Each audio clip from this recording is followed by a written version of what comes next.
trying to finish. Behind it, all the way to the edge of my work table, stood matchless reproductions I'd made of the remaining 7 wonders of the ancient world. The Great Pyramid of Giza, the Hanging Gardens of Babylon, the statue of Zeus at Olympia, the Temple of Artemis at Ephesus, the Mausoleum of Mausolus, the Colossus of Rhodes. I would have liked to do the Cathedral of Notre Dame and the Chrysler Building as well, but I was only allowed 1 hour of playtime a day. I squinted suddenly as I spotted what looked like a tiny flat black seed climbing up the side of my miniature lighthouse and really moving too. Whoa there, little guy. Where do you think you're motoring to? It was an arthropoda arachnida acaride metastigmata, I thought, recalling the phylum, class, order, and suborder of the tiny creature at a glance. A tick. A young male dog tick, to be exact. "Hey, little fella," I whispered to the tick. "You on a sightseeing tour?" 2 things happened next, almost simultaneously. 2 very odd and unforgettable things. There was a strange shimmering at the back of my bright turquoise blue eyes, and the tick slowly rose onto its hind legs and said, "Hey, Daniel, my brother, you do real nice work. Cool lighthouse." 2. I laughed hysterically as the lickety-split quick tick crawled higher and higher in the lighthouse. Well, technically, I was the one making it crawl and tell jokes. With my mind. Yes, you heard that correctly. I was causing the tick to do tricks and also talk. It's a talent I have. Long story, good story, but not for right now.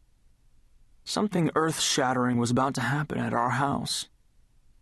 Anyway, I had the little fellow give a wave before it flipped forward and did a one-clawed handstand at the top of the lighthouse. And at that exact, unforgettable instant, I suddenly flew back off the bench as a wall-shaking explosion detonated in the room above my head. Something enormous had just crashed into the kitchen. Was it a freight train? A plane? A sick feeling ripped through my stomach. Where was my mom? "The list!" I now heard a deep, strangled voice roar from the kitchen above. "You think you can hide it from me? I know you have the list, and I want it. Now!" I climbed to my feet, my mouth open, my eyes wide and locked onto the ceiling. "Don't hurt us, please," my mother sobbed. "Who are you? What list?" Wait, hold on," I heard my father say. "Lower the gun, my friend. I'll get the list for you. I have it nearby." "The list is here?" The deep voice loomed once again.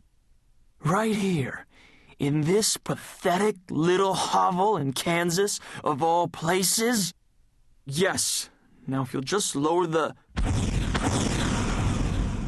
I fell to the floor again as a string of deafening explosions drowned out my father's voice. Shooting, I thought, my eyes clenched shut, my hands flying to my ears. And Opus 2424, I realized with the same instantaneous knowledge that I'd had about the arthropoda arachnida acaride metastigmata, the dog tick. Then I heard my father call out, "We love you, Daniel, always." The clanging echo of the shots hung in the silence after the Opus finally stopped. "Stay right there.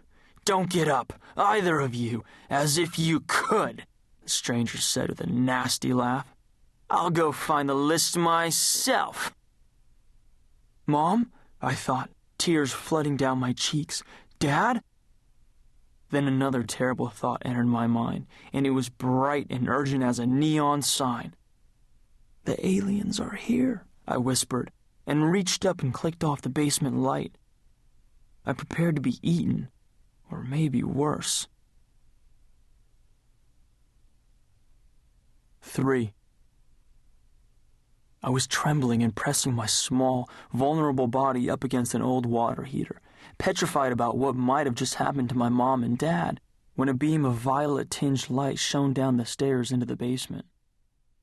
And then I saw it. A 6